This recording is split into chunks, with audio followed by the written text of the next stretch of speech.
Hey, what up? The podcast is back. This is the Leafs Convo for Oak Ridge Ford. It is Sunday, August 16th, 2020. I'm Norm, along with Mike. Well, that was kind of fun while it lasted.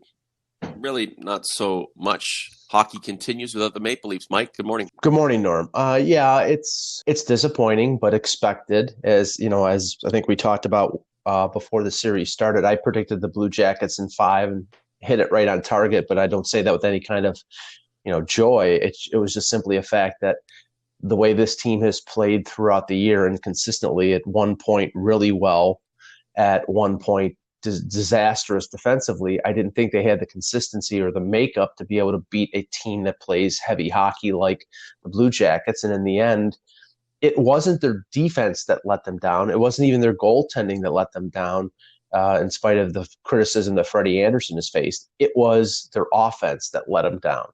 And by Sheldon Keefe having to lump together Tavares, Marner, and Matthews on one line in a deciding Game 5, that's an indicator that the vaunted depth of the Leafs offense wasn't breaking through against a team that could play defense. And in the end, that's what killed them. This series represented what the entire season had been for the Maple Leafs. Inconsistent. Highs, lows, down, up. Mm-hmm. In the end, they were down more than they were up versus the Blue Jackets, and now they are planning for the season to come after this playoff tournament, Mike. From the season-ending media availability of some of the players, and then Brendan Shanahan, Kyle Dubas, and Sheldon Keefe, I think you can feel from what the players are saying that they're expecting something to happen. And I think based on, sort of the shrouded comments of Shanahan and Dubas particularly, that something is going to happen. The question is what? And I know that Dubas took a little heat, and as he should, because he's the guy, he's the man with the plan. Took a little heat for the composition of the roster and the core four making almost $40 million. And, I think smartly said, I still believe in them and they're all great players, and they are. But what he was doing was, I think him and Shanahan recognizes that the current group is flawed, that they're one-dimensional, and that by going out and saying, like Jim Rutherford said in Pittsburgh or David Poyle said in Nashville, oh, we're going to make changes, we're going to blow things up, it doesn't help, because you're in the big media market of Toronto, and by doing that, then all you're going to have is 5 million hockey fans sitting there twiddling their thumbs waiting for Kyle Dubas to make his move, and other general managers sensing the fact that he's got to make a move, so I'm going to rake him over the coals.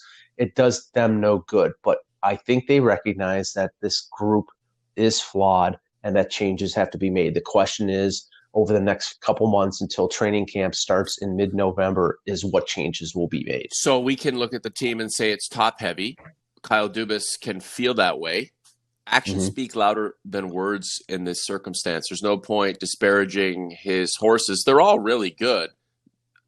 But do you need this much good in one aspect of the game when you are lacking in others? So Kyle Dubas has to put his thoughts and his plan into practice quietly. Doesn't have to say too much about it. Just go out and augment this group with lopsided abilities, and try to even it out. I wonder how he does that in an effective way. Like that is what we're going to find out. You can try to trade one of the big contract guys. You can try to trade the moderate contract guy and bring in an impact type of player who can make an impact. Because look, Mike, this team should not be in a position where some subtractions and some additions cause the team to regress a few steps. There's enough talent here where you should be able to supplant one with another and take off to the next level. And that's Kyle Dubas' task between now and when the puck drops in the next season. And Brendan Shanahan said, somebody questioned him about I think it was Steve Simmons questioned him about the fact that the team, points wise, has gotten worse the last 2 seasons. And he admitted, that they believe the talent is better, but the mix hasn't worked or isn't working. And that's something that has to be rectified. And the question is, again, how do they do it? And they have to sort of look at things dispassionately. Personally, I don't think that tweaking moves, that adding fifth or sixth defensemen and third and fourth line forwards and trading a Kasperi Kapanen is enough. I think for them to get the impact player that they need on the blue line, they're going to have to trade a William Nylander. Now, if they can get that impact player without trading Nylander, I'm all for it, but I don't see how, especially with the cap space that they have. They have about a little under $5 million in cap space. They have a roster that's all signed up except for Ilya Mikheyev and Travis Dermott. And, based on the cap being flat, they can probably get those players signed either with 1-year qualifying offers or, a negotiation on a 1-year or 2-year bridge deal.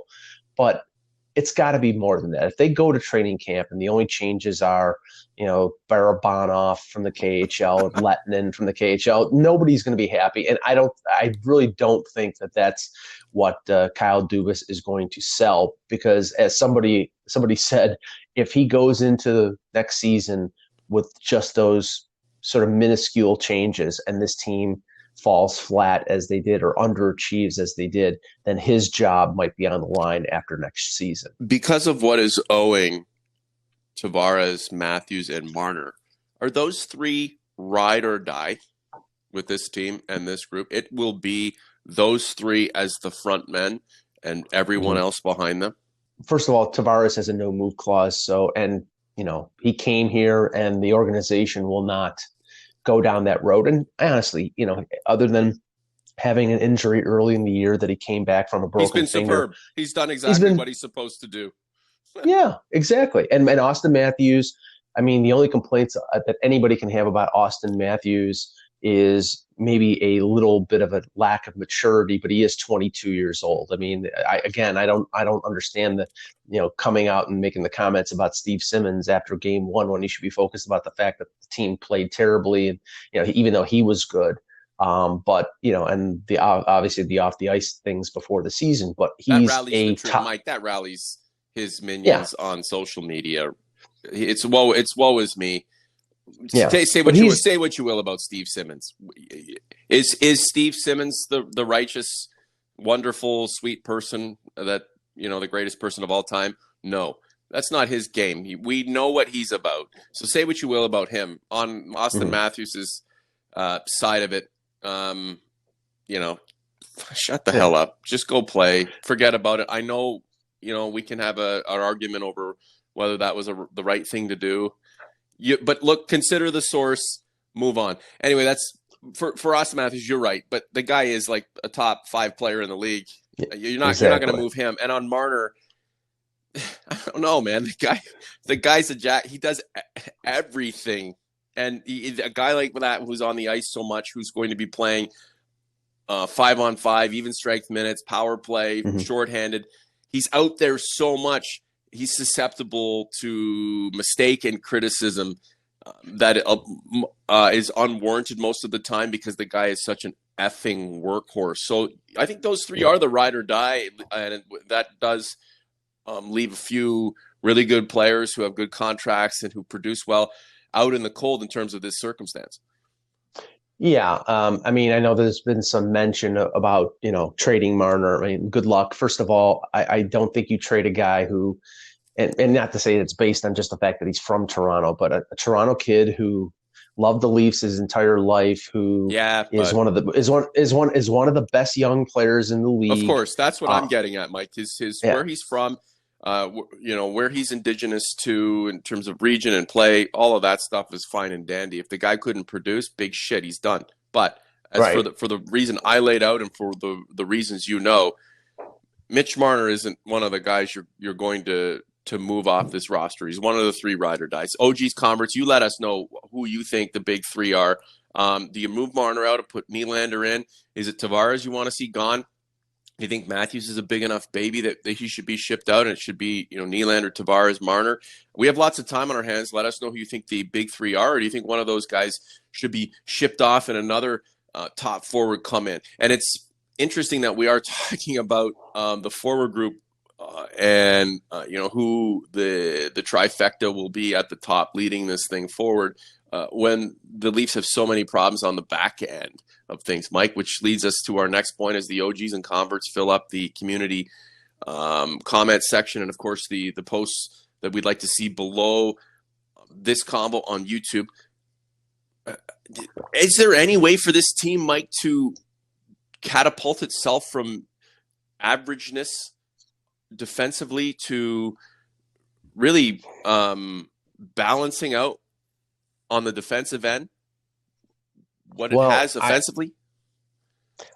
I think there obviously has to be a real reallocation of funds being devoted to defense as opposed to forwards. I think the breakdown was $55 million towards the forward group, and right now with Ceci and Barry likely gone, there's only $15 million allocated towards Riley, Muzzin, Hall, and the youngsters. So we know that there's going to be additions. The question is, and I think personally that they need at least two defensemen, preferably right-handed, to bolster to replace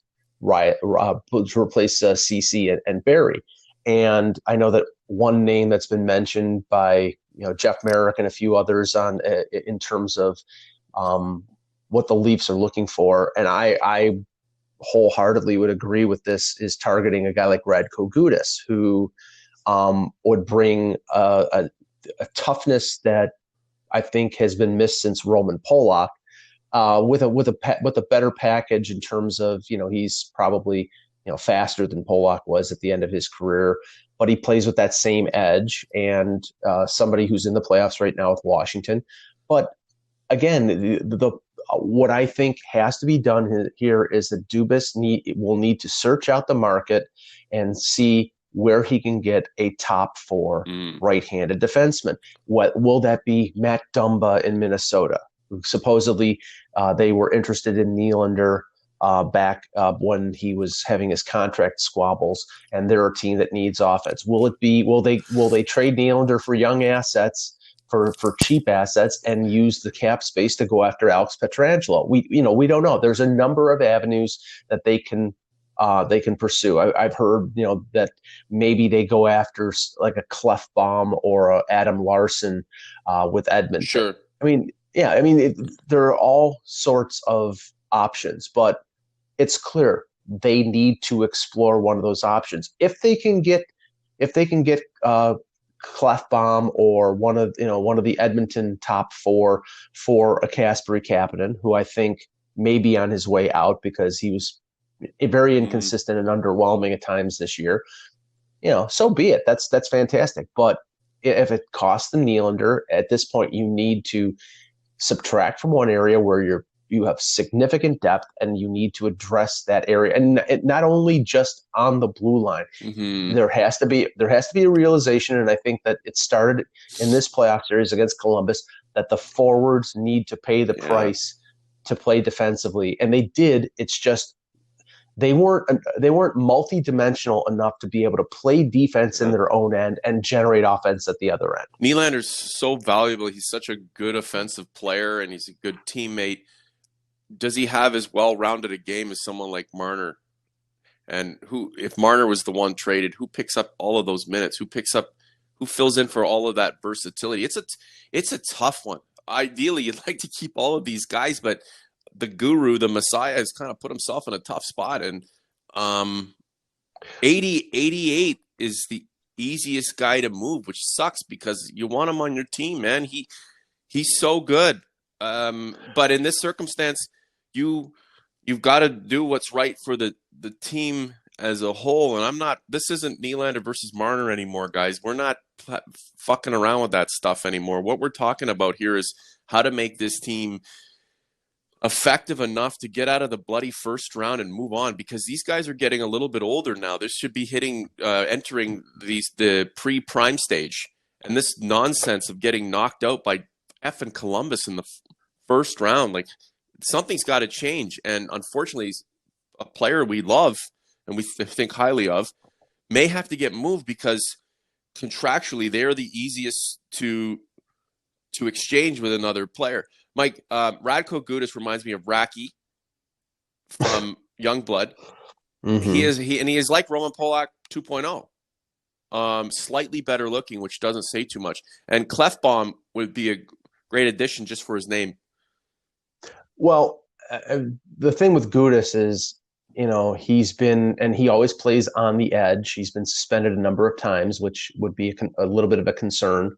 But I believe that, and the funny thing is that while Polak's numbers analytically were not good, he was the type of defenseman that, you saw the results on the ice. Gudas, you see the results on the ice and his numbers are good analytically. So that may be a reason, just like Kyle Clifford. And people were making the point that, not only was Kyle Clifford the type of sandpaper player that the Leafs needed, the analytics crew. I know. But Mike, real quick, I'm just going to stop you.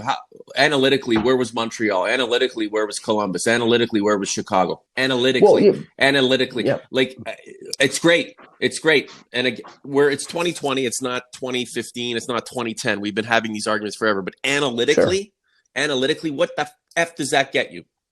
Where does that take you? I agree, but we know that most of this league factors that in. And I'm just saying that I think a guy like Gudas satisfies both areas. Both the hockey eyes, the ones who see what the player does and the ones who calculate what they do based on numbers. Sure. So now, I personally think that there's going to be an influx of new talent. I think you'll see Nick Robertson be part of this roster next season. You're going to see Barabanov, the KHLer who signed a 1-year deal during the pause. Mikko Lehtinen will be a factor on the blue line, but they're going to have to go out and probably add a few players at minimum contract. And the interesting thing is, somebody from your neck of the woods, Jumbo Joe, has been rumored to be somebody that they go after. I thought we were talking about bringing in impact players, not kids and the elderly. Well, right, and that's the thing. It's like and Jason those guys are like, you're talking mostly forwards too. Right. Yeah. Right, but I mean, what I'm saying is, Jason Spezza had a very positive impact on this team after November the 20th. And wants to come back, and I think the organization wants him back. But I also think that they're keeping their options open to see what will be out in the free agent market. And with the cap staying flat, there will be opportunities in this free agent market to find bargains. And do they want to use up a contract on a 37-year-old player like Spezza, who I think still has something to contribute? If it was me, I would re-sign him. But would that signing prevent them from signing a Joe Thornton? Now, Joe Thornton is 41 years old. He looks like he's in decline. I saw pictures of him during the pause where he looked like he had a bit of a paunch, but a player can get back into shape. It's just a question of, how old are you, Mike? How old am I? Like, I'm thinking to myself, these guys are in decline with paunches and they're younger than us. Holy crap. And I remember when Jason Spezza was a rookie, when he played for the Windsor Spitfires and the Mississauga Ice Dogs or something like that. I remember when he was a kid, I was doing television. He's a has-been. He's an elder statesman. Yeah. But those players are sort of supplemental players. I mean, I think if they bring Spezza back or if they add Thornton, it's going to have a limited effect. I mean, a guy who's in the locker room like Patrick Marleau was, like Spezza was, as sort of to deflect some of the focus away from the star players. But I think that if they don't trade a Nylander, you're going to see extensive changes with guys like Kerfoot or Kapanen or Janssen, because they're making over $3 million, and that with the depth that they have organizationally up front, they're going to need to clear that space to sign or add defensemen, and that will be Kyle Dubas's main task.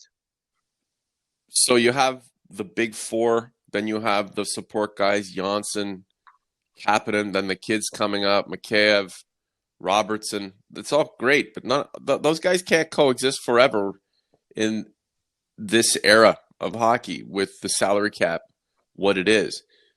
You have young defensemen who are going to be put into serious action sooner rather than later, but you need a stalwart back there. And then, Mike, beyond that, systematically, the team might not have the talent to support the way it should be playing. And if you want to change the philosophy completely, then all bets are off. Do you really need all of this high-powered talent up front? So these are things for the brass to figure out. It's not crunch time for Kyle Dubas. This is what he signed up for, right? Time to roll up the sleeves and figure something out, and hopefully the Leafs can generate some hunger and some want and desire, watching a lot of these teams who shouldn't even be playing now, pushing forward to win this bloody Stanley Cup thing that's going on that I wish the Leafs were still a part of, but they don't deserve to be. Mike, last word to you. Yeah, I mean, the definition of insanity is repeating the same thing over and over. So I just think that, you know, and they admitted in their media availability that changes are going to be made. Sure. But there's a difference between changes that were going to be made no matter what because of cap considerations and changes that need to be made because the team over the last 4 years, in spite of all the talent that they have, does not have the right mix of defense, sandpaper, and offense. And you see the teams like Boston, even without their number one goaltender, goes out and beats Carolina, or teams like Vegas that have been put together over the last 3 years that look like they're going to come out of the West. I mean, you know, it's not rocket science. I'm sure Dubas and Shanahan recognize it, and now they have to go to work and put this team together. OG's converts, let us know how you feel in community or below this post. Mike and I are open to your suggestions, open to your ideas. This is a conversation that we're going to have ongoing for the days, weeks, and months ahead. I worked something out with our Convo clothing supplier. Got some hoodies in. I owe a few to a few OGs. Remind me who you are. I think Timberwolf is due for one. And there's someone else. Just remind me. You can message me or you can let me know in your comments. Just be polite about it. For $20, you can get a combo hoodie. No problem. Just let me know if you want one. I will let you know the colors, but we can make this happen like right away. You can get at me at theleafsconvo@gmail.com or just yell at me on Twitter or whatever. Let's talk. We have a lot of talking to do going forward because there's not a lot of hockey for us to really sink our teeth into other than what's happening with the action in the bubbles. And Mike, I know I already gave you the last word, but I'm going to give you another last word. I kind of like what I'm watching in all this hockey. I know the Leafs aren't involved, and in a way that's better because I'm not invested in it, right? I'm not getting up and walking around and leaving the room and peeking around the corner. I'm just watching because I don't give a shit who wins or loses. I think the hockey's been pretty good, and I'm excited to see how this thing shakes out. Double last word to you. Yeah, I think the hockey has been great, and I'm invested in my playoff hockey pool. And of course, I have the good luck of having two players in David Pasternak and Cam Atkinson that have been hurt the last couple games. So, but yeah, it's been great. It's been great hockey in the East and in the West.